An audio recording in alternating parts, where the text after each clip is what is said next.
श्रुतिस्मृतिपुराणानाम् आलयं करुणालयं नमामि भगवत्पादं शङ्करं लोकशङ्करं शङ्करं शङ्कराचार्यं केशवं बादरायणं सूत्रभाष्यकृतो वन्ते भगवन्तः पुनः पुनः निधये सर्वविद्यानां विजशे भवरोगिणां गुरवे सर्वलोकानां दक्षिणामूर्तये नमः। ओम सकना भवतु सकनौ भुनक्तु सकवीर्यङ्करवावहै तेजस्विनावधीतमस्तु मा विद्विषावहै। ओम शान्ति शान्ति शान्तिः।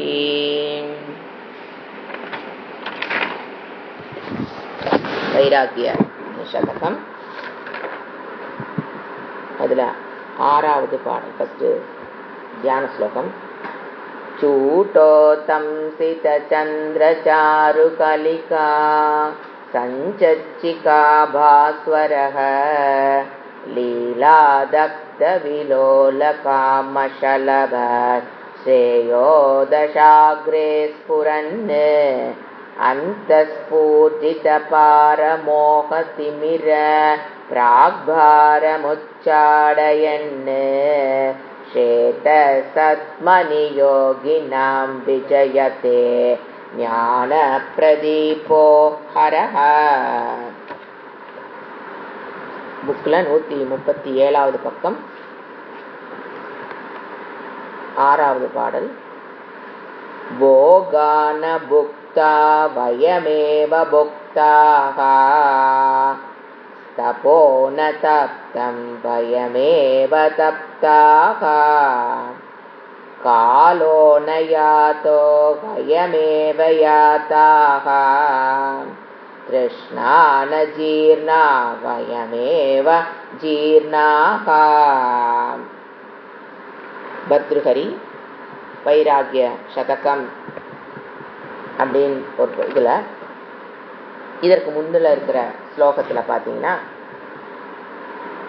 ஒரு முனிவர் ஒரு காடில் உட்கார்ந்து எதை தியாகம் பண்ணுறாரோ, உறவுகள், வீடு, நல்ல சாப்பாடு, எதில் கஷ்டப்படுறாரோ, வெயில், மழை, ஒரு தங்குவதற்கு நல்ல இடம் இல்லாமல், இந்த மாதிரி கஷ்டத்தைப்பட்டு அவர் தன்னுடைய வாழ்க்கையில் ஸ்பிரிச்சுவல் குரோத்தை ஏற்படுத்துறதுக்காக பண்ணுறாரு.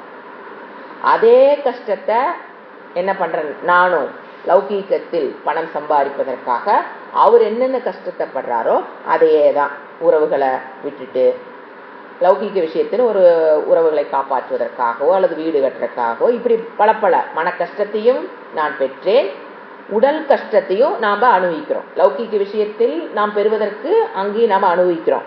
ஆனால் கடைசியில் என்ன ரிசல்ட்னு பார்த்தா மனம் எந்த நிலை அடையுது? ரெண்டு பேர்த்தும் உழைக்கிறோம். முனிவர்களும் காட்டில் கஷ்டப்படுறாங்க, நாமளும் வீட்டில் கஷ்டப்படுறோம்.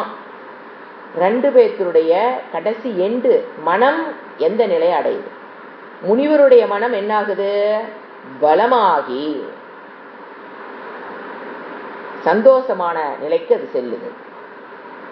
பயமற்று தெய்வீ சம்பத்துகளை பெற்று ஆசுரி சம்பத்திலிருந்து விடுபட்டு அவரு மன அமைதிக்கு செல்றார். மன நிம்மதி, மன அமைதி, சந்தோஷத்தை நோக்கி அவர் போட்ட எஃபர்ட் அவரை கொண்டு அங்க விட்டுருது. லௌகீக விஷயத்தில் நாம பணம், வீடு, சொத்து இந்த மாதிரி விஷயங்களுக்கு பின்னால போய் அவர் படுற கஷ்டத்தையே தான் படுறோம். ஆனா மனம் என்ன ஆகுது? கடைசியில் நெட் ரிசல்ட் 60-70 வயசுல மனம் பலகீனம். பல விஷயங்களுக்கு என்ன இருப்போம்? அடிமையாகி உயிர் விடும் வரை எதை அனுபவிக்கிறோம்? கஷ்டம் கஷ்டம் கஷ்டம். சம்சார துக்கம் மட்டுமே மிச்சம். நாயாட்டமாக நாகத்துழல் மூடற்கு பேயோட்டம் ஏதுக்கடி குதம்பாய் பேயோட்டம் ஏதுக்கடி.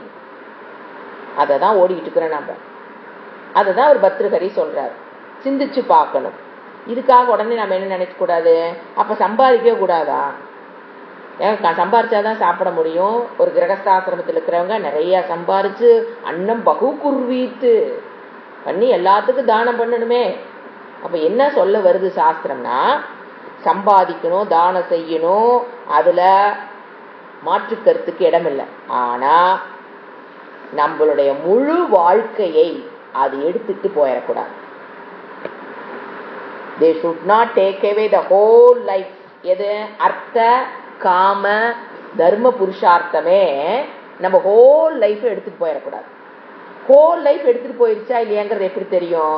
எனக்கு மோட்சத்துக்கு புருஷார்த்தத்துக்கு உண்டான காலத்தை கொடுக்க முடியல அப்படின்னு நீங்க சொன்னீங்கன்னா என்ன அர்த்தம்? 3 உங்களை எடுத்துட்டு போயிருச்சு. இதைத்தான் பேலன்ஸ் பண்ணி கொண்டு போகணும்.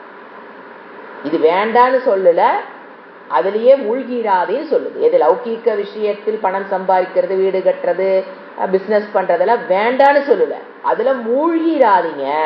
எதுக்கு? மோட்சத்துக்கு கிளாஸ் வர்றதுக்கு, வேதாந்தம் படிக்கிறதுக்கு எனக்கு டைம் இல்லைன்னு சொல்ற அளவுக்கு தான் யாரு சொல்லிட்டு இருக்கிறாங்களோ அவங்கள பர்த்ருகரை கிரிட்டிசைஸ் பண்றாரு, உங்களை இல்லை. ஏன்னா அவ யார் கிரிட்டிசைஸ் பண்ணிட்டு இருக்கிறாரு? அவங்கள.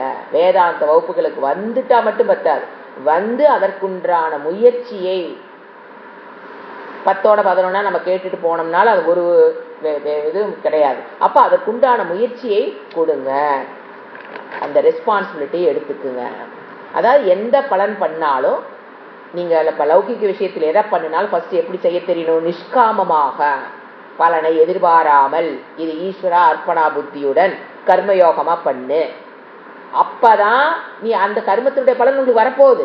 நீங்க சம்பாதிக்க போனீங்கன்னா கர்மயோக மூடோட, நீங்க ஆட்டிடியூடோட நீங்க சம்பாதிக்க போனீங்கன்னா பணம் அது பாட்டுக்கு வரும், வீடு அது பாட்டுக்கு வேலையாகும், அதெல்லாம் எதுவும் தடைபடாது. அது வேண்டான்னு சொல்லல. அப்ப அந்த ஆட்டிடியூட நீங்க மாற்றும் போது ஆட்டோமேட்டிக்கா நம்ம எது இது இறைவன் கொடுத்த கர்மம், அந்த கர்மயோக புத்தியுடன் நீ அந்த கர்மத்தை செஞ்சீங்கன்னா போதும். அப்ப ஆட்டோமேட்டிக்கா உங்களுக்கு அந்த கர்மயோகம் என்ன பண்ணுது? மனதில் இருக்கிற ராகத்வேஷத்தில் நீக்குதா, கோபம் காமம் கர்ம மதம் ஆச்சரியத்தில் நீக்குதா. அப்புறம் அது மட்டும் இல்ல, குரு பிராப்தி, சிரவண பிராப்தி, மனன பிராப்தி, நிதித்தியாசன பிராப்தி, மோட்ச பிராப்திக்கு நம்மளை கொண்டே விடும். This is intelligent way of living. என்ன தெரிஞ்சுக்கணும்னா, we must know the limitations of the worldly activities. World activities நம்மளுடைய லிமிட்டேஷன் என்ன, காமிய கர்மத்தினுடைய லிமிட்டேஷன் என்ன. வெறும் காமிய கர்மத்திலேயே மூழ்கி போகாம என்னுடைய ஸ்பிரிச்சுவல் ப்ராக்ரஸ்க்கு சைட் பை சைட் நான் லைஃபை நடத்திட்டு போகணும். இதுதான் இறைவன் கொடுக்கிற ஸ்கெட்ச். நீ விட்டுட்டு வான்னு சொல்லல, ஒரு ஸ்பிரிச்சுவல் ப்ரோக்ரஸ் உன் வாழ்க்கையில் இருக்கணும். அதுக்கு பிளான் பண்ணி வாழ்க்கைய கொண்டு போகும். கல்யாணமோ குழந்தைகளோ அதுல வளர்த்துறதோ எதையும் தவறுனோ வேண்டாம். It's a duty given to you by பகவான். வேண்டான்னு சாஸ்திரம் சொல்லல. பட் கர்மகாண்டி பீப்புள் என்ன பண்றாங்க? they criticize the நிஷ்காம கர்மா. எதுக்கு நிஷ்காம, எதுக்கு கர்மத்தை பண்றது? நிஷ்காமமா எதுக்கு கர்மத்தை பண்றது? எந்த பலனும் வேண்டான்ட்டு அப்புறம் எதுக்கு கர்மம் பண்றது? யாரு கிரிட்டிசைஸ் பண்ணிட்டு இருக்கிறா? கர்மகாண்டேஸ். அவங்க சக்காமத்தான் கர்மத்தை பண்ணணும், இந்த கர்மத்துக்காக பலனுக்காக இதை பண்றோம். சோ கர்மகாண்டி பீப்புள் வில் கிரிட்டிசைஸ் எதை பண்றாங்க? நிஷ்காம கர்மா.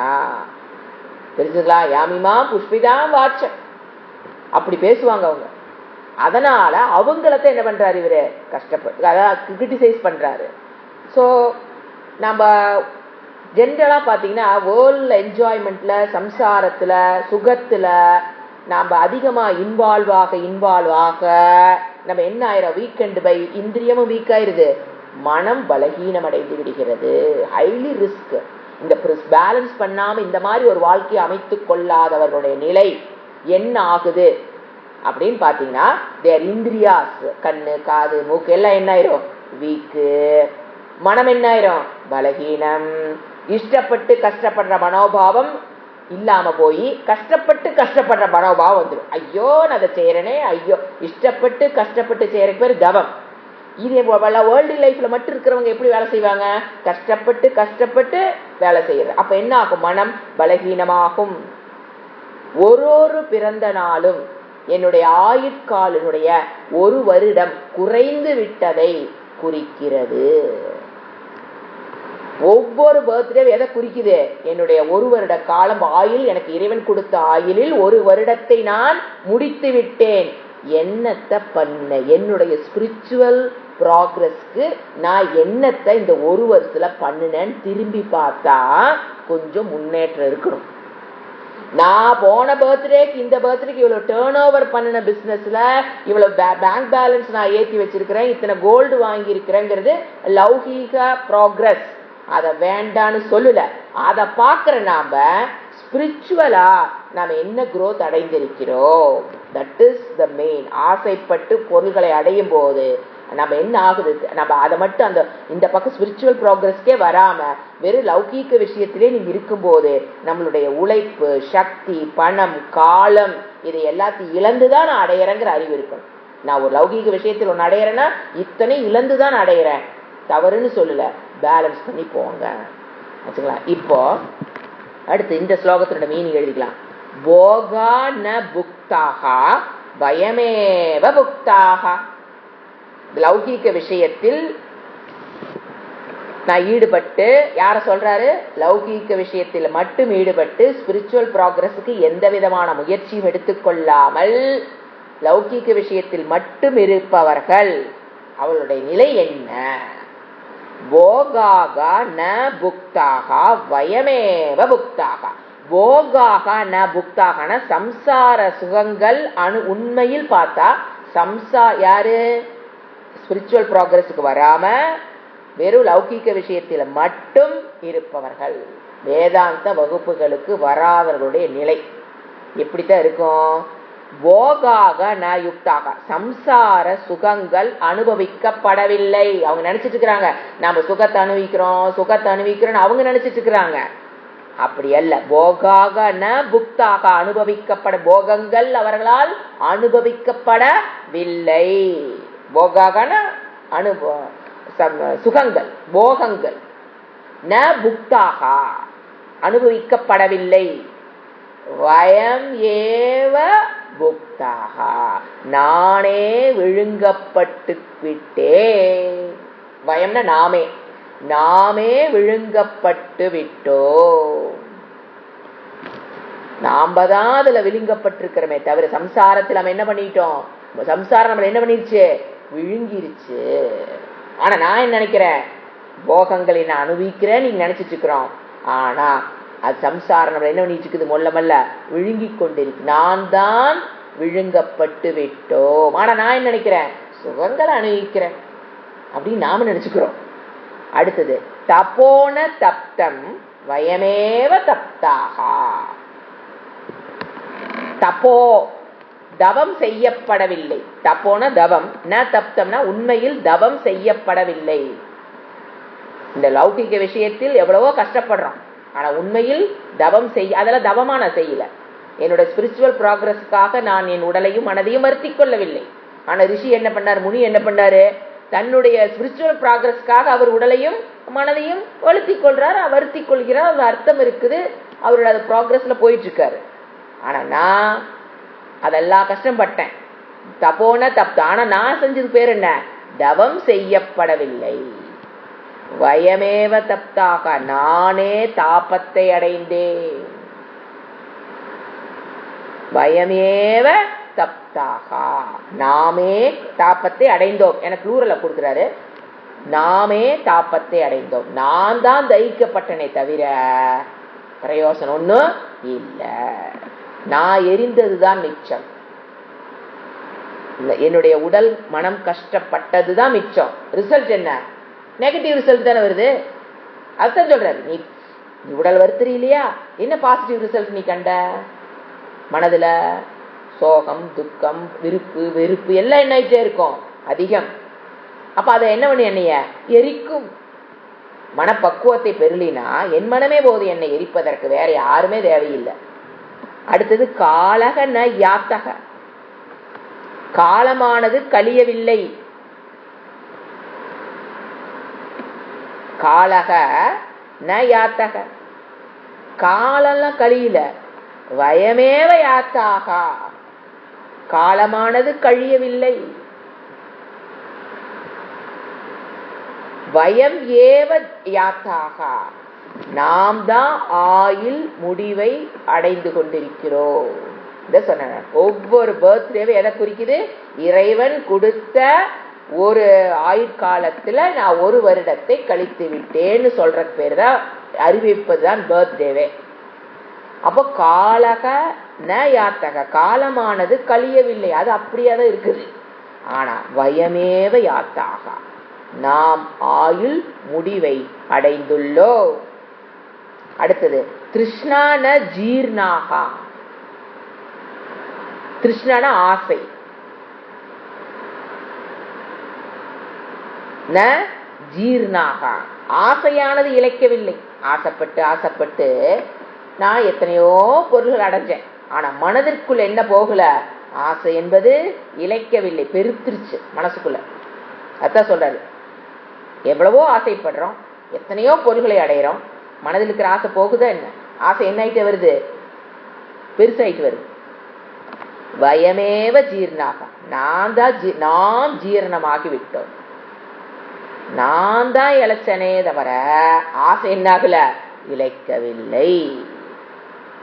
திருஷ்ணாகா ந ஜீர்ணாகா,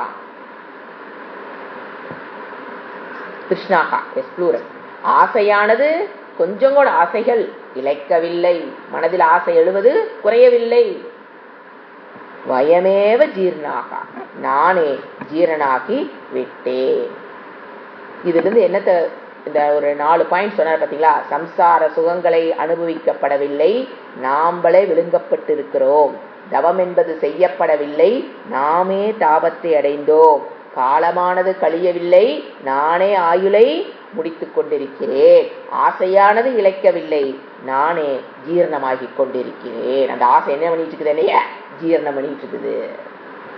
நான் ஜீரணமாயிட்டேன், நான் அழிந்து கொண்டிருக்கேன். ஜீரணமான என்னங்க, அழிந்து கொண்டு இருக்கிறேன். ஏன் இப்ப எதை சொல்றாரு, இதனோட சாரம் என்னன்னு பாத்தீங்கன்னா, நிஷித காமிய கர்மத்தை கிரிட்டிசைஸ் பண்றாரு. நிஷித கர்மனா சாஸ்திரத்தில் வேண்டாம் என்று சொல்ல செய்யப்படக்கூடாது என்ற கர்மத்தை செய்யறவங்க நிஷித கர்மிகள். காமியம்னா மனதில் இருக்கிற ஆசையை நிறைவேற்றுவதற்காக கர்மத்தை செய்பவர்கள் காமிகள். அவங்கள இந்த ஸ்லோகத்துல பர்திருஹரி கிரிட்டிசைஸ் பண்றாரே தவிர நிஷ்காம கர்மத்தை பண்றவங்கள அவரு கிரிட்டிசைஸ் பண்ணலை. கர்மமே பண்ணக்கூடாதுன்னு சொல்லலை.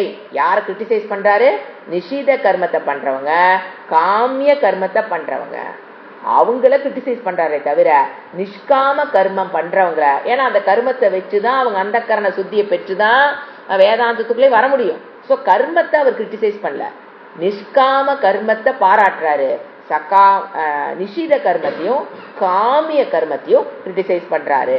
ஏன் காமிய கர்மம் என்ன, என் மனதை திருப்திப்படுத்துவதற்காக, எங்க போனா எனக்கு கம்ஃபர்ட் கிடைக்கும், எனக்கு ஒரு இன்னர் ஃபுல்ஃபில்மெண்ட் கிடைக்கும் அப்படின்னு நான் என்ன பண்றேன், லௌகிக விஷயத்தில் அலைஞ்சிட்டு இருக்கிறேன்னா அதைத்தான் அவர் கிரிட்டிசைஸ் பண்றாரு.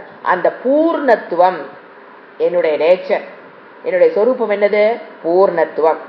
ஆனா அந்த பூர்ணத்துவம் வெளியில் இருக்கிற பொருள்கள்னாலேயோ நபர்கள்னாலேயோ கொடுக்க முடியாது. என்னுடைய சொரூபமே பூர்ணத்துவம் தான், நான் தேடுவதும் பூர்ணத்துவம் தான். ஆனா நான் எங்க தேடுறேன், அனித்தியமான வஸ்துக்களில் அது எனக்கு பூர்ணம் பண்ணிடுமா, பூர்ணமான சுகத்தை கொடுக்குமா, பூர்ணமான மன அமைதியை கொடுக்குமா? நான் எப்படிங்க கொடுக்கும்? அனைத்தும் என்னது, அனித்தியம். ஒரு காலத்தில் தோன்றி ஒரு காலத்திலிருந்து ஒரு காலத்தில் மறையக்கூடிய வஸ்துக்கு பேர் என்ன, நித்யா, அனித்தியம். நான் என்ன பண்றேன், பொருள்களை தேடுவதில் தவறில்லை. ஆனா அந்த பொருளை தேடும் போது அது எனக்கு பூரணத்துவத்தை கொடுக்கும் என்று எதிர்பார்த்து கொண்டு தேடுவதுதான் தவறு.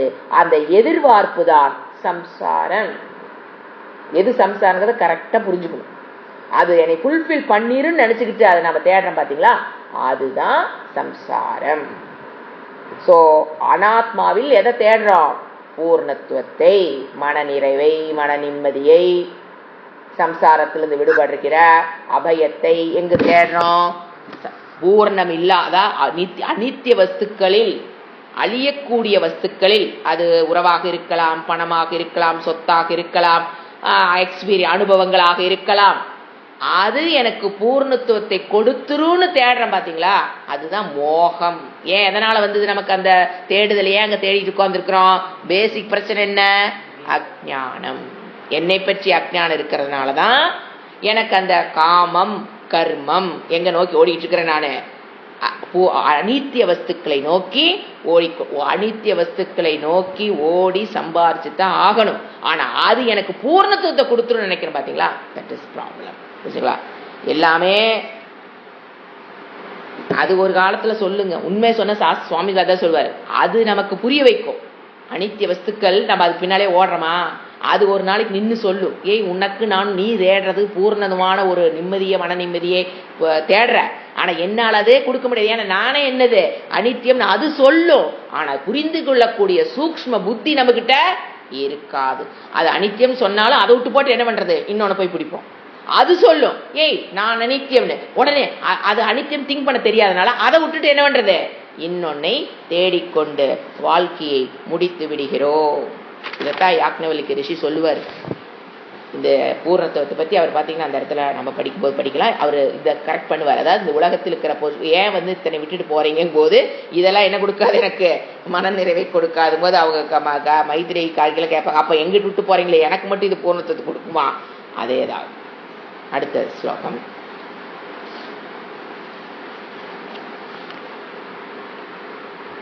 வலிபிர்முகமாக்ராந்தம் பலிதேனாங்கிதம் சிரஹ காத்ராணி சிதிலாயந்தே திருஷ்ணைகா தருணாயதே.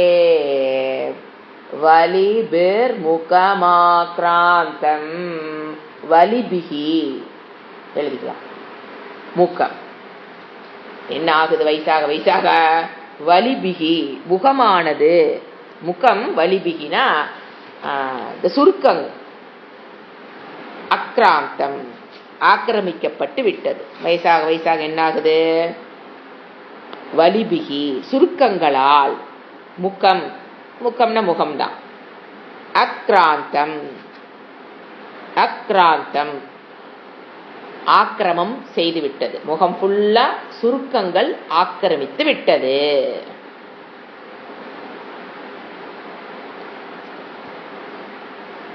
பலிதே நாங்கிதம் சிரக, பலிதேன அங்கீதம் சிரக.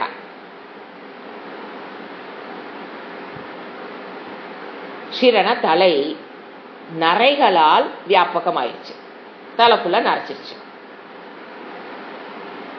தலை நரைகளால் வியாபகம், ஒரு கருமுடி கூட இல்லாம எல்லாம் ஒயிட், அதுதான் வியாபகம், ஃபுல் ஒயிட்.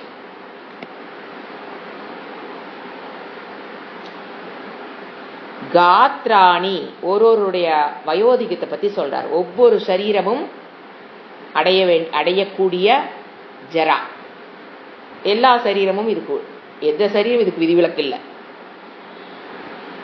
காத்ராணி சிதிலாயந்தே, சரீர அவயவங்கள் என்ன ஆகுது, தளதளத்து விட்டன. சிதிலாயந்தேன தளர்ந்து போறது, தளர்ந்து போகுதுன்னு சொல்ல பாத்தீங்களா, அதுதான் சரீரம் எல்லாம் என்ன ஆயிடுச்சு, அவயவங்கள் அங்கங்கள் எல்லாம் தளர்ந்து விட்டது.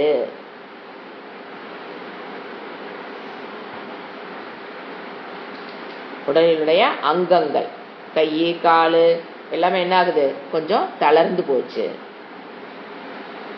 அடுத்து என்னது, இத்தனை ஆயிடுச்சு, முகம் ஃபுல்லா சுருக்கம், தலை ஃபுல்லா நிறைய ஆயிடுச்சு, சரீர அவயவங்கள் எல்லாம் தளர்ந்து போச்சு.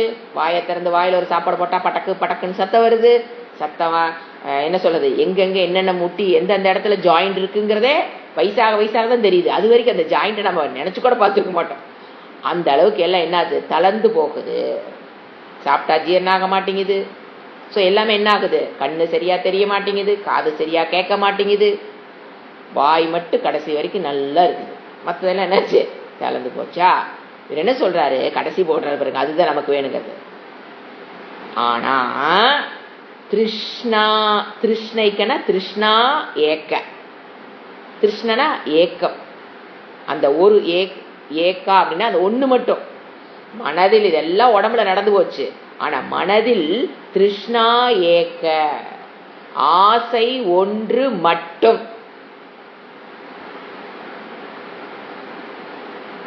ஆசை ஒன்று மட்டும். என்னாச்சாமா? தருணாயதே. இளமையுடன், தருணான என்ன? இளமை.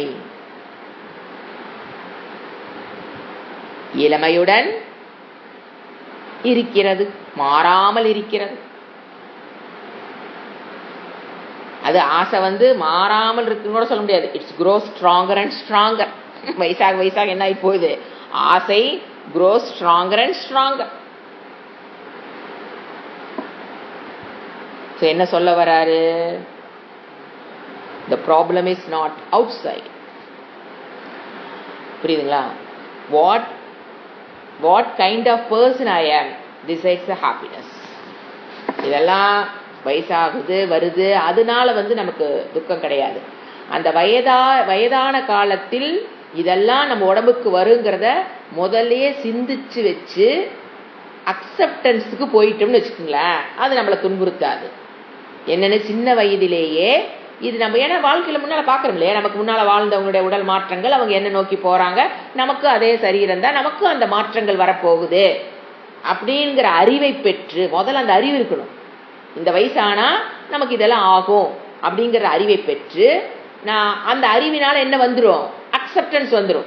எப்போ வயதாக வயதாக உடல் இருக்கிற மாற்றங்களை ஏற்றுக்கொள்கிற மனப்பக்குவம் வந்துடும். That is maturity of mind. ஆனா இந்த காலத்துல என்ன நடக்குது? ஒரு நேரம் வெளியில தெரிஞ்சிச்சுன்னா போதும், பயம்.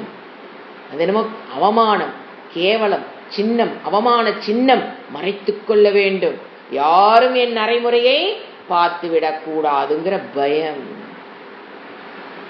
எத்தனை நாளைக்கு மறைக்கிறது? இந்த மறைக்கிறது ஒரு தொழில வச்சுக்கணும். அப்புறம் வாழ்க்கையோட பல மணி நேரம் அதுக்கு நாம் ஸ்பெண்ட் பண்ணி ஆகணும். எதை நிறைய மறைப்பதற்கு என்ன பண்ணி ஆகணும்? காலத்தை ஸ்பெண்ட் பண்ணணுமா வேண்டாமா? சுருக்கங்கள், அந்த வயதுக்கு அந்த சுருக்கம் வந்துதான் தீரும். அதை மறைக்கிறதுக்கு என்ன கிட வேண்டியது. அப்ப என்ன ஆகுது? அதுக்குண்டான அப்ப பாருங்க, ஃபர்ஸ்ட் அந்த சுருக்கம் வரும்போது, நரை வரும்போது, சரீர அவயவங்கள் கொஞ்சம் தளர்ச்சி அடையும் போது, நம்ம முதலியே அதை சிந்திச்சு வச்சிருந்தோம்னா அதை வரவேற்கிற பக்குவம் தான் மனப்பக்குவம்னா அதுதாங்க. That is maturity of mind. Yes, வயதாயிருச்சு, எனக்கு இந்த மாற்றங்கள் என் உடலில் நடக்குது, அதை முதல்ல ஏத்துக்கிட்டோம்னா, ஏன் மற்றவங்க நம்மள அந்த நரமுடியை பார்த்தா மற்றவங்க நம்மள ஜட்ஜ்மெண்ட், என்ன ஒரு எப்படி வச்சிருக்கோன்னு பாருங்க மனதை. நம்மளுடைய நரமுடியை பார்த்தா நம்மள அவங்க கேவலமா நினைச்சிருவாங்களோ, நம்மளுடைய சுருக்கங்களை பார்த்தா மற்றவங்க நமக்கு உண்டான ரெகக்னிஷன் மற்றவங்கிட்ட இருந்து கிடைக்காது. அப்படிங்கும் போது என்ன வாழ்க்கை நம்ம நம்பது? ஏன்னா எனக்கு நரைக்கும் போது நமக்கு 45 வருஷம் ஆயிருக்கும். 45 வருஷம் 40 வருஷமா என்னத்தை நாம நினைக்கல? வயோதிகம்னா என்ன? இந்த சரீரம் எதை நோக்கி போய்கொண்டிருக்கிறது? பர்த்டே செலிப்ரேட் பண்ணிட்டு இருந்தோமே தவிர, ஒரு பர்த்டேவை நம்ம எதை நோக்கி போயிட்டு இருக்கிறோம்? ஜரா. இளமையில் பர்த்டே கொண்டாடும் போது என்ன தெரியணும்? we are going towards Zara, old age நோக்கி போயிட்டு இருக்கிறோம் அப்படிங்கிற அறிவோட நாம வளர்ந்தோம்னா அந்த ஜராவை ஏத்துக்குவோம். அது நரைக்கிறது நம்மள டென்ஷன் பண்ணாது. டென்ஷன் பண்றதுனால தான் மறைக்கிறீங்க. டென்ஷன் ஏன்னா கண்ணாடியில பார்க்கும்போது என் அழகு குன்றி விட்டதுங்கிறது ஒரு மன டிஸ்டர்பன்ஸ் ஆகிறதுனால தானே மறைக்கிறோம். சுருக்கம் வருது, அதையும் சுருக்கம் வராமல் இருப்பதற்கு. ஏன்னா இந்த ஃபேக்டரியில இன்னைக்கு ரொம்ப ஒரு 50 வருஷத்துக்கு முன்னால என்னன்னே தெரியாத ஃபேக்டரியெல்லாம் இன்னைக்கு உருவாகி மக்களை இழுத்துக்கிட்டு போகுதுன்னா, அந்த காலத்தில் வந்த மனிதர்களிடம் இருக்கிற அக்செப்டன்ஸ் இந்த காலத்தில் சிறிதும் இல்லைங்கிறத என்ன காமிக்குது? இந்த பவுடர் ஃபேக்டரி, இந்த வீதிக்கு வீதி என்னமோ பண்றீங்களா, அந்த ஃபேக்டரியெல்லாம் ஏன் ஆரம்பிச்சுது? ஃபேஷியல் பண்ணிக்கணும், முகம் பளபளப்புன்னு இருக்கணும், இதுக்காக மெனக்கெட்டு காலத்தை விரயம் பண்ணி கொண்டிருக்கவங்களுக்கு ஃபர்ஸ்ட் மனம் அவங்களுக்கு என்ன ஆகிட்டே போகும்? பலகீனமாயிட்டே போகும். வயோதிகத்தை எதிர்கொள்ற கூட மனம் என்ன ஆகல? தைரியம் இல்லைங்க போது வாழ்க்கையில் வர பிரச்சனையெல்லாம் எப்படிங்க எதிர்கொள்றது? ஒரு நரையை, சுருக்கத்தை, முகத்தில் இருக்கிற அழகு குறைவதை என்னால ஏத்துக்க முடியாத அளவுக்கு மனதை நீங்க அவ்வளவு வீக் பண்ணி வச்சிருக்கிறீங்கன்னா, பிரச்சனைகள் வரும்போது, இதெல்லாம் ஒண்ணுமே இல்லாத மேட்ரு, வாழ்க்கையில் பிரச்சனைகள் வரும்போது ஜமாளிக்கக்கூடிய சக்தியை மனம் சக்தியை எங்க போய் பெறுறது? சிந்திச்சு பார்க்கணும். இதெல்லாம் இல்லாத பிரச்சனையே எடுத்து வச்சு உட்கார்ந்துருக்கும் போது சில உண்மைய பெரிய பிரச்சனைகள் வரும்போது, அதனாலதான் மனதை இவ்வளவு பலகீனப்படுத்தி வச்சிருக்கிறனாலதான், எது இல்ல, அக்செப்டன்ஸ் இல்லாதனாலதான், மனம் பலம் இல்லாதனாலதான், பல விஷயங்களுக்கு நம்ம அடிமையானதுனாலதான் மனம் என்ன ஆயிடுச்சு, பலகீனமா ஆயிடுச்சு. இந்திரியங்கள் வீக்காயி மனதை இழந்து வச்சிருச்சா. இந்த நிலையில் உலகத்துல என்ன பண்ண முடியல, எந்த பிரச்சனை வந்தாலும் அவங்களுக்கு அது நடுக்கம், குலை நடுக்கம் ஆகுது, எதிர்கொள்ள முடியல, மனம் அமைதியா இருந்து டேக்கிள் பண்ண தெரியலீனா, இதெல்லாம் தான் காரணம். அதத்தான் அவர் சொல்றாரு, வயது ஆனா முகம் என்னாகும், சுருக்கமாகும்ங்கிறத சிந்திச்சு உடல் ஆரோக்கியத்தை வைத்துக் கொள்ள வேண்டும். நம்மளாட்ட யார் ப்ரே பண்ண போறோம்? என்ன அங்காணி எப்படி இருக்கணும், நல்ல ஆரோக்கியமாக இருக்க வேண்டும், ஆரோக்கியமான உணவை சாப்பிடணும், உடம்புக்கு ஆரோக்கியமான செயல்களை எல்லாத்தையும் ஒண்ணு விடாம பண்ணிட்டு இருக்கணும். ஏன்னா இந்த உடல் கொடுக்கப்பட்ட விஷயத்தை நாம் சாதிக்கிற வரைக்கும் உடல் என்ன இருக்கணும், சக்தி இருக்கணும். அதுல குறைபாடு வச்சு கொள்ள கூடாது. இங்க பழங்கள் வாங்கினா சாப்பிட்டா, கண் கூட ஒருத்தரை பார்த்திருக்கேன், பழங்கள் காய்கறிகள் வாங்கினா செலவு பண்ணினா செலவாயிரும்னு பணத்தை கொண்டு எங்க கொண்டு கொடுக்கறது, 1000 2000 10,000 கொண்டு அலங்காரத்துக்கு செலவு பண்ணுவது யோசிக்கப்பட வேண்டிய விஷயம். Old age we can have a happy life, தெரியுங்களா? இது எல்லாத்தையும் மன பக்குவப்படுத்தி வச்சுட்டீங்கன்னு வச்சுக்கோங்க. ஓல்ட் ஏஜ்ங்கிறது ரெஸ்பான்சிபிலிட்டியில எதுவுமே இல்லாத வயது. கிரகஸ்த ஆசிரமத்திலிருந்து வானப்பிரஸ்த ஆசிரமத்தை இவர் குறிப்பிடுறாரு.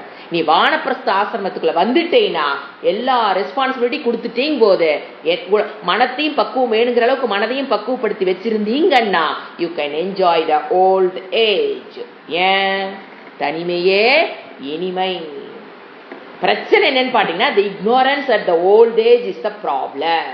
ஓல்ட் ஏஜ்ல இருக்கிற ignorance, நம்மளோட ரிலேட்டிவ்ஸோ, நம்மளுடைய பசங்களோ, நம்மளுடைய பொண்ணுகளோ, நம்மளுடைய சொத்து பத்தில் இருக்கிற பிரச்சனையோ நமக்கு சந்தோஷத்தை கெடுக்கக்கூடிய விஷயம் அல்ல. வயதான காலத்தில் நான் கஷ்டப்படுறேன்னு ஒருத்தர் சொன்னோம்னா நம்ம பிகாஸ் ஆஃப் த இக்னோரன்ஸ். எதை பத்தின ஆத்ம இக்னோரன்ஸ்லாம் அப்புறம் வச்சுக்கலாங்க, அது கண்டிப்பா சம்சார துக்கத்தை கொடுக்குது. ஆனா அதுக்கு முன்னால எதை பத்தின இக்னரன்ஸ், ஓல்டேஜ்னா என்ன, இந்த சரீரத்தினுடைய மாற்றங்கள் என்ன, அது எந்த வயதில் எப்படி வருங்கிறது அந்த அறிவு அக்செப்டன்ஸ் இல்லாததுனால அதை என்ன பண்ண முடியல. ஓல்டேஜ் பாத்தீங்கன்னா you can enjoy each and every minute, no doubt. ஏன்னா ரெஸ்பான்சிபிலிட்டிலாம் போயிடும். நம்மளுக்கு உண்டான வாழ்க்கையை நம்ம வாழக்கூடிய வயது அப்பதான். குழந்தைகளுக்கெல்லாம் கல்யாணம் பண்ணியாச்சு. அப்படிங்கும் போது we can have a happy life. என்ன அப்பப்ப அங்கங்க ஜாயிண்ட், அதை பாத்தீங்கன்னா ஒரு ப்ராப்பரா ஒரு எக்ஸசைஸ், ஒரு நல்ல சிந்தனையோட நம்ம வச்சிருக்கும் போது அது ஒன்றும் பெருசா நம்மள ஒன்றும் பாதிக்காது. ஏன்னா அந்த வயசு ஆகும்போது எது அசையணுமோ அதெல்லாம் அசையாது, எது அசையக்கூடாதோ அதெல்லாம் அசையும். அதுதான் ஓல்டேஜ் நம்ம டேக்கிள் பண்ண வேண்டிய பிரச்சனை. ஸோ எப்படி ஓல்டு கார்ல என்ன பண்ணுது, ஒரு சொல்லுவார், எல்லா ஓல்டு கார் பாத்தீங்கன்னா எல்லா பார்ட்ஸ்லயும் சத்தம் வரும், புறப்பட டடப்பட டடப்படன்னு. ஆனா ஆறு நடிச்சா என்ன ஆகாது, அடிக்காது, அது போயிருக்கும். அப்படி நம்ம உடம்புல எப்படி வயதாக போகுது, எது எது அசையக்கூடாதோ அதெல்லாம் அசைய ஆரம்பிச்சிடும், எது எது அசையணுமோ அதெல்லாம் என்ன ஆகுது, அப்படி அங்கங்க லாக் ஆயிக்கும். ஸோ என்ன சொல்றாருன்னா, லைஃபா இந்த ஓல்டேஜ வானப்பிரஸ்தத்தை நீங்க என்ஜாய் பண்ணணும்னா அதற்குண்டான எப்படி நீங்க பணத்தை சேமித்து வச்சு வயதான காலத்துக்கு சேமிச்சு வச்சு நான் சந்தோஷமா இருக்கணும்னு முயற்சி பண்ணி வச்சிருக்கிறீங்களோ, அதை போல மனம்னு ஒரு ஃபேக்டர் இருக்கு பாத்தீங்களா, அதுக்கான உழைப்பை மனம், அது எல்லாரும் மறந்துடுறோம். பிசிக்கலா பணம் சொத்து வீடு எல்லாம் ஓகே, வாட் அபவுட் மனம்? அந்த மனதோடு தான் நீங்க பாருங்க, வயதான காலத்தில் நாம் யாரோட மட்டும் வாழுவோம் தெரியுங்களா, நம்மளுடைய மனதோடு மட்டும்தான் 100% வாழ முடியும். வீடு 6 ஏக்கரா கட்டி இருக்கலாம், அந்த வீடு ஃபுல்லா சுத்தர கூட கால் ஒத்து வராது, 3 மாடி ஓட்டிருக்கலாம், அதெல்லாம் ஏற முடியாது. அப்ப நம்ம வயதாக யாரோட அதிகமா வாழ்றோம், உறவுகளோட வாழ முடியாதுங்க. அவங்க வேலையை பார்த்துட்டு போயிடுவாங்க. நீங்க பாருங்க, வயதான காலத்தில் நம் மனதோடு தான் 100% வாழ்ந்தாகணும். உடல் ஒரு நினைச்ச இடத்துக்கு போக முடியாது, உறவுகளோட நம்ம அதிக காலம் செலவு பண்ண முடியாது, அவங்கவுங்க அவங்க வேலையை பார்த்துட்டு போயிடுவாங்க. அப்ப அதிக நேரம் உறவுகளோட அனுபவங்கள் ஏது எக்ஸ்பீரியன்ஸ் என்ன பண்ண முடியாது அந்த காலகட்டத்தில், அதையும் அனுபவிக்க முடியாது. ஏன்னா வீட்டு விட்டு வெளியில போறதே கஷ்டம் போது என்ன அனுபவத்தை போய் நீங்க அனுபவிக்க போறீங்க வயதான காலத்துல? அப்ப வயதான காலத்தில் நான் வாழ்வது யாரோடு? என் மனதோடு மட்டும். நல்லா ஞாபகம் வச்சுக்கணும். அந்த மனதை நான் வாழ்வது எங்கோட இருப்பது யார் மட்டும்தான்? என் மனம் மட்டும்தான். அப்ப அந்த மனதை ஜமாளிக்கிறதுக்கு அதை வச்சு அதை எனக்கு ஒரு சேவகனாக செயல்படுவதற்கு சின்னதிலிருந்து பிராக்டிஸ் பண்ணியிருக்கணும். இளமையிலிருந்து என் மனம் எனக்கு எப்படி வேலை செய்யணும்? என்னுடைய சேவகனாக. எப்ப அதை நீங்க மாஸ்டராக விட்டீங்களோ வயதான காலத்தில் அந்த மனம் என்ன பண்ணுது? சாட்டை வச்சுக்கிட்டு என்ன பண்ணுது? அந்த வயதானவர்களை துன்பப்படுத்துவதை கண்கூடாக பார்க்கிறோம். நமக்கும் அதே நிலை வரக்கூடாது என்பதற்காகத்தான் அந்த மனதுக்குண்டான எக்ஸசைஸ் என்னது? வேதாந்தம். புரிஞ்சுக்கங்க. இப்போ எதுக்கு வேதாந்தம் படிக்கிறது? அந்த மனதுக்கு உண்டான எக்ஸசைஸ். நீங்க உடலுக்கு உண்டான எக்ஸசைஸ் கொடுத்து அந்த வயதில் வரக்கூடிய நோய் போஸ்ட்பான் பண்றது அதெல்லாம் ஓகே, செய்ய வேண்டாம் அர்ஜுன், செய்யணும். மனதுக்குண்டான எக்ஸசைஸ் கொடுத்தாதான் வேதாந்தமே. இப்ப முடிவு பண்ணுங்க, வேதாந்தம் படிக்கலாமா வேண்டாங்கிற சாய்ஸ்லெஸ் சாய்ஸ் இறைவன் பிக்ஸ் பண்ணிட்டாரு. அது நீங்க புண்ணியம் இருந்தா எடுத்துக்கிறீங்க, புண்ணியம் இல்லைன்னா விட்டுட்டு போயிட்டே இருக்கீங்க, அது வேற விஷயம். It is choiceless choice to have a happy life in our வானப்பிரஸ்த ஆசிரம ஏஜ். அந்த ஆசிரமத்துக்கு போயிடணும், லைஃப் ஸ்டைலை மாத்திக்கணும், மனதை எப்ப பக்குவப்படுத்தணும். நீங்க பாருங்க, நான் 60 வயசு ஆனா படிச்சுக்கிறேங்க. வைராகிய சதகம் எப்ப படிக்க ஆரம்பிக்கிறது? 60 வயசுல படிச்சுக்கிறேன். 65 வயசுல எல்லா வேலையும் முடிச்சுட்டு நான் வர்றேன். என்ன தெரியுங்களா ஆகுது? 60 வயசுல நீங்க படிக்க உட்காரலாம் போது மனம் தன்னுடைய சக்தியை ராக துவேஷ காம குரோதத்துல நப்பி வச்சதுனால உட்கார்ந்துருவீங்க. ஆனா இயலாது. புதிதாக ஒரு பிசினஸ் எப்ப 60ல ஆரம்பிக்க முடியாதுன்னு உங்களுக்கு தெரியுதோ, பிசினஸ் எப்ப ஆரம்பிக்கணும்? 30ல 25ல 35ல ஆரம்பிக்கணும். அப்பதான் அந்த பிசினஸ் போகும். நமக்கு நல்லா தெரியுதுல்ல. அதே மாதிரி புதிதாக எப்படி ஒரு தொழில் 60-65ல ஆரம்பிச்சா உருப்படி ஆவாதோ, அவங்களால அது பண்ண முடியாது நமக்கு தெரியுதோ, பிசினஸே 60 வயசுல ஆரம்பிச்சு பண்ண முடியாதுங்க போது வேதாந்த கல்வி அதிசூக்ஷ்மமான விஷயத்தை 60ல ஆரம்பிச்சு எப்ப முடிக்கிறது? எப்படி படிக்கிறது? இயலாது. அந்த இயலாமை வேதாந்தத்துக்கு. ஏன்னா இது சூக்ஷ்மமான மனதை ஹேண்டில் பண்ணணும். வேதாந்தத்துல எதை பிடிக்கிறோம்? மனம். கைகால் இல்லைங்க, மனம். புத்தி கூட இல்லை, மனம் தான் பிடிக்கணும். அந்த மனம் என்ன இருக்கும்? 60 வருஷத்துல ஏகப்பட்ட ஒரு டிரான்சாக்சன் உங்களுக்குள்ள என்னத்தை கொடுத்துக்கிட்டே இருக்குது? ராகா துவேஷா காமா குரோதா இது எல்லாத்தையும் உள்ள கொடுத்துக்கிட்டே இருக்கும். அப்ப மனம் என்ன ஆகுது? 60 வயசுல எதை புதுசா போட்டாலும் கற்றுக்கொள்கிற சக்தியை மனம் இழந்திருக்கும். ஆனா நீங்க 30ல இருந்து ஸ்டார்ட் பண்ணிக்கிட்டே போயிட்டே இருந்தீங்கன்னு வச்சுக்கல, 60ல மனம் அப்படியே பக்கா ஷார்ப்னஸ்ல இருக்கும். பியூட்டிஃபுல்லா இருக்கும், மனம் சேவகனாக இருக்கும். we can enjoy the life. அதுக்கு எப்ப இருந்து முயற்சி செஞ்சிருக்கணும்? 20, 25, 30ல இருந்து ஆரம்பிச்சு மனதை அப்படியே எக்ஸசைஸ் பண்ணிக்கிட்டே வந்தீங்கன்னா 60ல you can enjoy the life. ஏன்னா என்னோட the problem is என்ன கன்க்ளூட் பண்றோம்? not outside.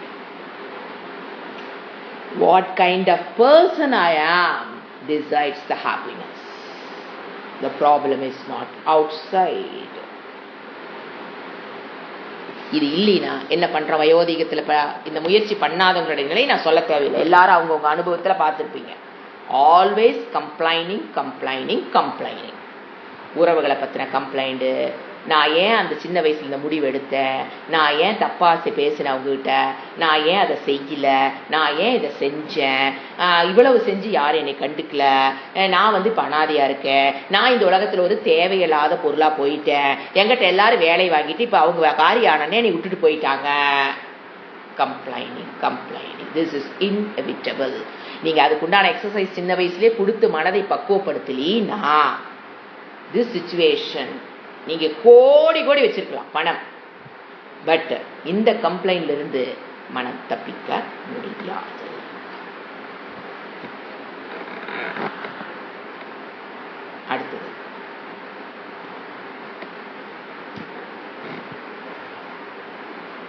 ये संदोष निरन्तर प्रमुदिताः तेषां न भिन्ना मुदः ये त्वन्येदनलुब्धसङ्कुलधियः तेषां न तृष्णा हता इत्थं कस्य कृते कुतः स विधिना कीदृक्पदं सम्पदां स्वात्मन्येव समाप्तके मम किमा मेरुर्न मे रोचते ரோபத்தே இருக்கு, ரோச்சத்தை மாத்தணும்.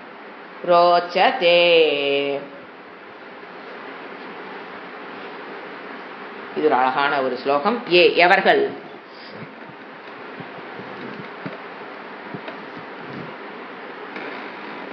சந்தோஷ நிரந்தர,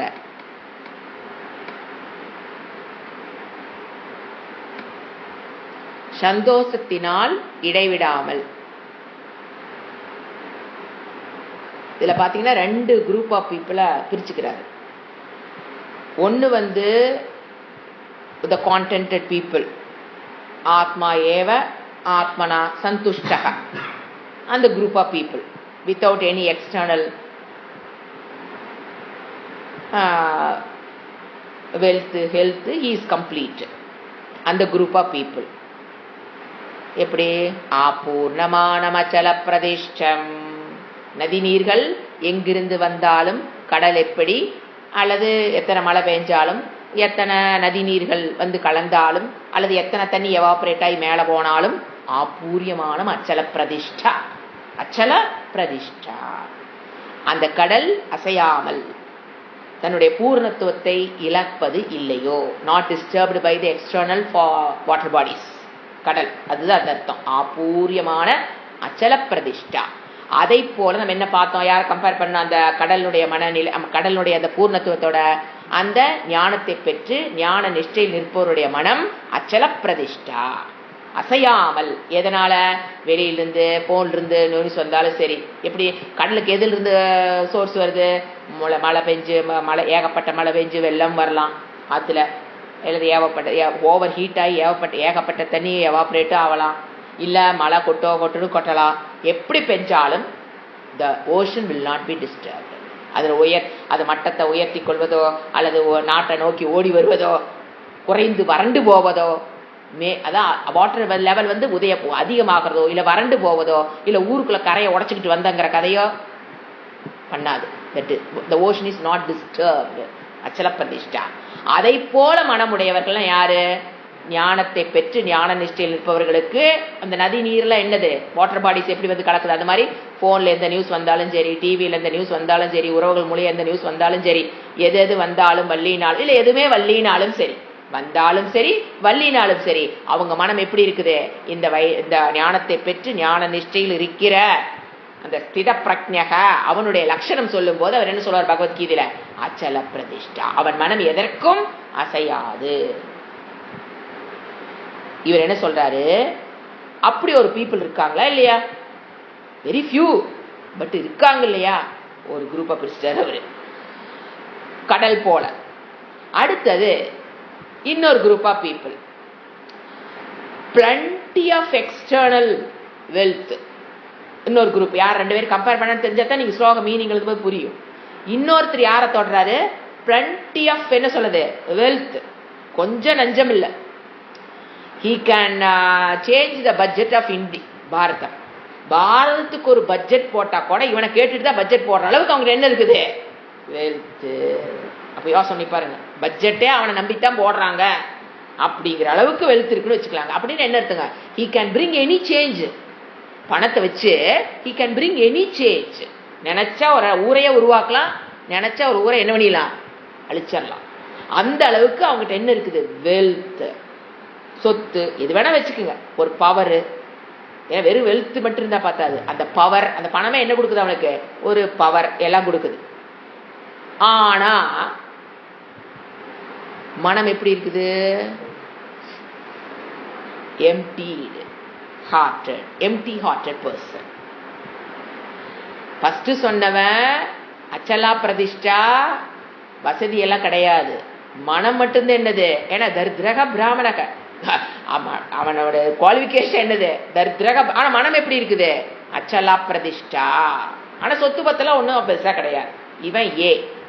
பி என்னது, நாட்டினுடைய பட்ஜெட்டே மாற்றக்கூடிய அளவுக்கு பணம் படைத்தவன். ஓல்டு நம்பர் பணக்காரர்கள் லிஸ்ட் போட்டா 210க்குள்ள வந்துருவாருன்னு வச்சுக்கோங்க. அவ்வளோ ஒரு பெரிய பணக்காரன். ஆனா அவனுடைய மனம் பாருங்க, நமக்கு வேணுங்கிறது மனம். அந்த மனம் எப்படி இருக்குது, எம்டி ஹார்ட்டட் பர்சன் அப்படின்னு என்ன. எம்டி ஹார்ட்டட் பர்சன் என்னங்க, அபூர்ணத்துவம் இல்லையா மனதுக்குள்ள. ஒரு ஃபினிட் பர்சன், ஒரு ஃபினிட். இவன் யாரு, ஃபர்ஸ்ட் ஏ யாரு, இன்ஃபினிட் பர்சன். ஏன்னா பிரம்மவித்து பிரம்மைவ பவதி. எப்ப அந்த பிரம்ம தத்துவத்தை அறிந்து கொள்கிறானோ, இன்ஃபினிட் அறிவதன் மூலியமாக அவன் என்ன ஆயிடுறான், பிகம் இன்ஃபினிட் பர்சன். இவன் இந்த ஃபினிட் திங்குக்குள்ளேயே சுத்திட்டு இருக்கிறனால he is a finite person. மனதுக்குள்ள என்ன கிடையாது, நிறைவு பூர்ணத்துவம் எதுவும் கிடையாது. மனம் அப்படிப்பட்டவன். ஆனா வெளியில பார்த்தா எப்படி தெரியும், இவனை பார்த்தா நீங்க வெளியில இந்த 2 கண்ணை கொண்டு பாத்தீங்கன்னா இவன் எப்படி தெரியுமா, பரிதாபத்துக்குரியவனை பாரு தெரியும். ஏன்னா வீடு வசதி எல்லாம் ரொம்ப சிம்பிள் லிவிங். அவனை பார்த்தா வெளியில பார்த்தா இந்த கண்ணு 2க்கு எப்படி தெரியும், அட்டேங்க அப்பா என்ன புண்ணியவான் இவங்கெல்லாம், எப்படிப்பா லைஃப் என்ஜாய் பண்றாங்க, ஒரு கல்யாணத்துக்கு இவ்வளவு செலவு பண்றாங்க. அப்ப என்னதான் இருக்கு அவங்ககிட்ட, அந்த பணத்துல என்னதான் பண்ணுவாங்க. போட்டிருக்கிற ட்ரெஸ் என்னங்கிறது மார்க்கெட்ல வருது. இது ஒரு ட்ரெஸ் 70,000 ரூபாய், சும்மா ஆர்டினரி ட்ரெஸ். அவங்க டெய்லி போடுற ட்ரெஸ்ஸினோட விலை 70,000 ரூபாய். இந்த மாதிரி ஒரு வாழ்க்கை வாழ்றவங்களுடைய மனதை மட்டும் பாருங்க. வெளியில இந்த 2 கண்ணால பாத்தீங்கன்னா இவங்க ரொம்ப சிம்பிளா இருக்க மாதிரியும் கஷ்டப்படுற மாதிரியும், அவங்க என்னமோ ரொம்ப வசதியா ரொம்ப ஒரு வாழ்க்கையை அனுபவித்துக் கொண்டிருக்கிற மாதிரி, மனது சந்தோஷமாக இருக்கிற மாதிரி நாம பாக்குறோம். ஆனா அது அப்படி இல்லைன்னு சொல்றாரு. 2 குரூப் ஆஃப் பீப்புள். இந்த 2 கண்ணில் பாத்தீங்கன்னா இந்த வித்தியாசம் உங்களுக்கு தெரியும். ஆனா ஞான கண் கொண்டு திறந்து பாத்தீங்கன்னா நமக்கு தெரிஞ்சு போயிடும் who is more happy அப்படிங்கிறது என்ன வேணும், நமக்கு அறிவு வேணுமே. அவங்க 2 பேர்த்தில யார் உண்மையில் சந்தோஷமாக இருப்பறன்னு கண்டுபிடிக்கிறதுக்கு நாம என்ன பண்ணி பார்க்கணும், நம்மளுடைய விஷன் மாறணுங்கிற. நீ உன்னுடைய தேர்ட் ஐயை திறந்து பார்த்தீங்கன்னா தான் 2 பேர்த்துக்குள்ள வித்தியாசம் உனக்கு தெரியும். யாரு பெஸ்ட், யாரு படுத்த நிம்மதியா சந்தோஷமா தூங்குவாங்க, மனதில் நிம்மதியா சந்தோஷமாகங்கிறது. ஏன்னா வாழ்க்கையினுடைய அல்டிமேட் எதை நோக்கித்தான் எல்லாரும் ஓடுறோம், நிம்மதி. அதைத்தான் சொல்றாரு. ஏ எவர்கள், இப்ப 2 குரூப் பிரிச்சுட்டோமா, இப்ப அப்படியே புரிஞ்சுட்டே வாங்க, ஸ்லோகம் ஈஸியா புரியும். ஏ எவர்கள் சந்தோஷ நிரந்தர, சந்தோஷத்தினால் இடைவிடாமல், நிரந்தரன இடைவிடாமல், பிரமுதிதாக திருப்தி அடைந்திருக்கிறார்கள். First group. அவங்க எப்பவுமே இருக்காங்க 24/7. அவங்க எப்படி இருக்காங்க, சந்தோஷம். முதிதாக, முத்து, டு ரிஜாய்ஸ், திருப்தி அடைந்திருக்கிறார்களோ. சந்தோஷ நிரந்தர, சந்தோஷத்தினால் இடைவிடாமல், பிரமுதிதாக, திருப்தி அடைந்திருக்கிறார்களோ. ஏன்னா தேஷாம் வருது, தேஷாம் முதக ந பின்னா, அவர்களுடைய சந்தோஷத்தில் குறைவில்லை. ந பின்னான் என்ன, பிளவுபட்டது அல்ல. கொஞ்ச நேரத்துக்கு சந்தோஷம், அப்புறம் துக்கம், அப்புறம் மறுபடியும் சந்தோஷம், மறுபடியும் துக்கம், அந்த நிலைக்கு அவங்க மனம் போகாது. அவர்களுடைய சந்தோஷங்கள் குறைவது இல்லை. திருப்தி, பூரணத்துவம், பூரண மன நிறைவு, பூரண திருப்தி. இதுங்க ஒரு குரூப். அடுத்தது ஏ அன்யே. ஏ அன்யே இன்னொரு குரூப். பி, நான் சொன்ன மாதிரி அது பின்னு வச்சுக்கோங்க. இது ஏ முடிஞ்சிருச்சு, இப்ப பி. ஏ அன்யே வேறு சிலர் தன லுப்த சங்குல.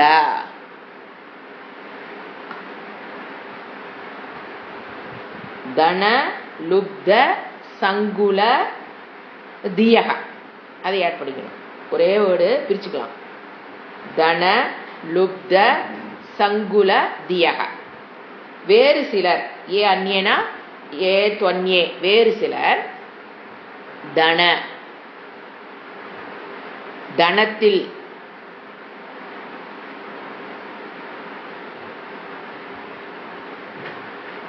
லுப்த தன விஷயத்தில், அதாவது என்ன சொல்லுது, குழப்பமுடைய புத்தியுடையவர். பணத்தினால் குழப்பமுடைய, தனத்தில் ஆசை உள்ளவனும் எடுத்துக்கலாம். ஏன்னா லுப்த வருது சங்குல. அப்போ எவர்கள் தனத்தில் ஆசை உள்ளதும், அப்புறம் அதனால என்ன வந்துருது, குழப்பம் உடைய புத்தி உடையவர்கள். ஏகப்பட்ட தனம் ஆச்சா, அதனால அவங்களுக்கு என்ன இருக்குது மனசுல, இன்னும் ஆசையெல்லாம் போயிருக்காது. ஆசையுள்ள மனம், குழப்பம் உள்ள மனம். எப்படி அதை நம்ம புரிஞ்சுக்கலாம்? அவங்க மனதுக்குள்ள ஆசையும் குழப்பமும் இருக்கிற புத்தி உடையவர்கள் எந்நேரம் ரெஸ்ட்லெஸ் பிளானிங்கா இருக்கும். இந்த ஷேர் மார்க்கெட் என்னாச்சு, அதுல என்னாச்சு, இதுல ஆச்சு, ரெஸ்ட்லெஸ் பிளானிங், டே ட்ரீம் அதுலயே இருக்கும். இதுல பணத்தை போட்டிருக்கோமே, அது என்னாச்சு, தின கால் எழுந்துச்சுன்னா செல்போன் ஆன் பண்ணி இன்னைக்கு என்ன ரேட்டு. ஸோ என்ன ஆகுது, ரெஸ்ட்லெஸ் பிளானிங், எப்பப்பாரு ஒரு பிளானிங், அந்த டே ட்ரீம் ஆச்சா. தேஷாம் அவர்களுடைய, ஏகப்பட்ட பணத்தை சம்பாரிச்சாச்சுங்க, ஆனா அதுல ஒரு திருப்தி கிடையாது. அந்த பணத்தை இன்னும் கொஞ்சம் எப்படி பெருசு பண்றது, ரெஸ்ட்லெஸ், குழப்பம். இவ்வளவு வந்துருச்சே, நமக்கு போதும், நம்ம சம்பாதிக்க நிறுத்திட்டு கொஞ்சம் ஆன்மீகத்துக்குள்ள போய் கொஞ்சம் படிச்சு நம்ம தெளிவடையலாம்.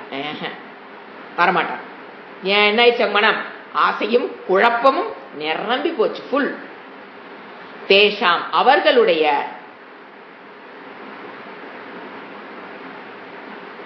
தேஷாம் ந திருஷ்ணா ஹதா, அவர்களுடைய ஆசையும், ஹதான என்ன, குறையவில்லை. இத்தனைய சம்பாரிச்சும் ஆசை என்ன ஆகல, குறையவில்லை. ஒரு வாட்ச் 10 கோடிங்கிறாங்க. அப்பா, அப்ப எவ்வளவு ஆசை இருந்திருக்கணும். ஆசையும் குறையவில்லை. ஒருத்தருக்கு சந்தோஷம் குறைவில்லாம இருக்கு, இன்னொருத்தருக்கு எது குறையல, ஆசை குறையாம இருக்கு. they maintain their trishna as such. அவங்க 1 crore டேர்ன் ஓவர் பண்ணும்போது என்ன ஆசை மனசுல இருந்ததோ, அதே தான் 100 கோடி டேர்ன் ஓவர் பண்ணும்போது மனசுல இருக்கிற ஆசை என்ன ஆகல, குறையவில்லை. மனசை பார்க்கணும், படுமனமே படுங்கிற மாதிரியா மனதை பார்க்கணும். அப்ப என்ன ஆகும் மனம், அடுத்த லைன், இத்தம் கஸ்ய கிருத்தே. இத்தம், இத்தம்னா இந்த மாதிரி, விதினா சம்பத்தம் அந்த வேர்டு எடுத்துக்கலாம். ஏன்னா அடுத்த கொஸ்டின் இன்ட்ராகேட்டிவ் வேர்டு வருது, அதை கடைசியா போட்டுக்கலாம். இத்தம் விதினா சம்பத்தம், கீதிருக்கு பதம் அன்வயம். அப்படி பண்ணோம்னா மீனிங் ஈஸியா எடுத்துடலாம். இத்தம் விதினா, அந்த லைன்ல இருக்கிற வேர்டெல்லாம் பாருங்க, சம்பதம், அப்புறம் என்ன வரணும், கீதிருக்கு வேர்டு, கீதிருக்கு பதம், கஸ்ய கிருதேகே, கஸ்ய கிருதேகே. அன்வயம் கரெக்டா பண்ணிக்கணும்பா, இல்லைன்னா புரியாது. இத்தம் விதினா சம்பதம், சம்பதாம், கீதிருக்கு பதம், கஸ்ய கிருதேகே.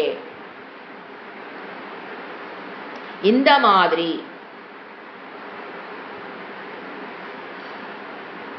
விதினா தெய்வத்தினால்,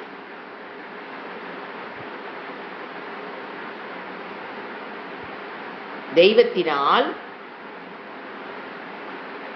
சம்பத்து, செல்வம், சம்பத்துகளுக்கு அவ்வளவு உயர்ந்த ஸ்தானமானது, கீதிருக்கு பதம் உயர்ந்த ஸ்தானமானது யாருக்காக செய்யப்பட்டதோ,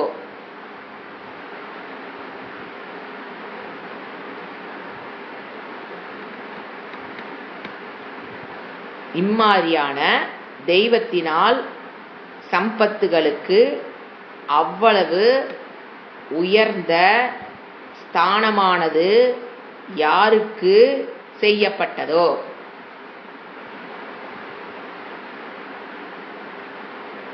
என்ன கேட்கிறாரு,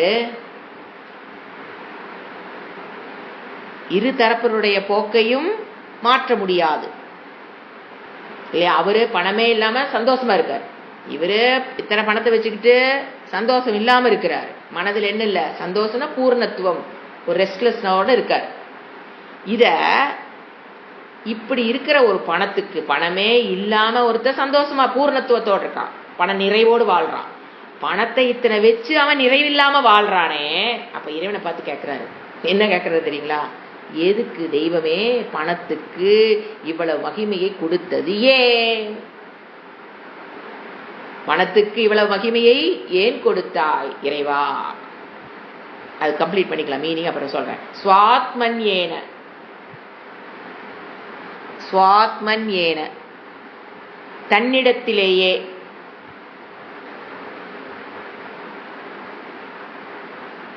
சமாப்த முடிவடைந்த, தன்னிடத்திலேயே முடிவடைந்த, சமாப்த மீனிங் மட்டும் எழுதுங்க, விளக்கம் சொல்றேன். ஹேம மகிமா தங்கத்தினுடைய மகிமை, கௌரவம், மகிமையை உடைய, தங்கத்தினுடைய கௌரவத்தையும் மகிமையும் உடைய யாரு? மேருகு, மேருமலை, புராணங்கள் வருகிற மலை, ஃபுல்லா தங்கம் மேட் ஆஃப். மேருமலை ந ரோச்சதே,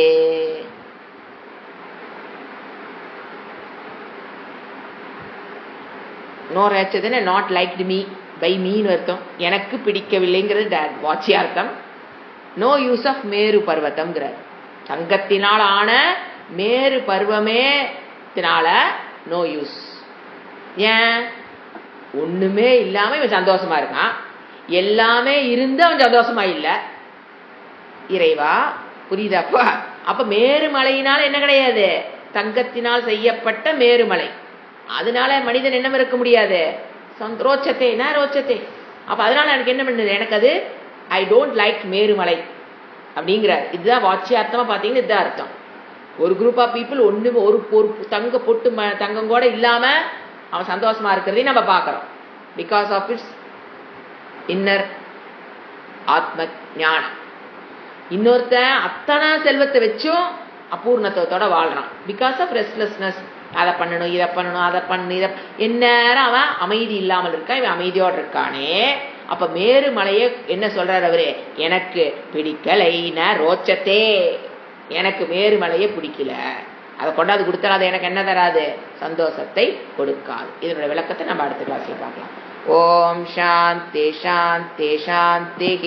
ஹரிகி ஓம் ஸ்ரீ குருப்யோ நமஹ. ஹரிகி ஓம்.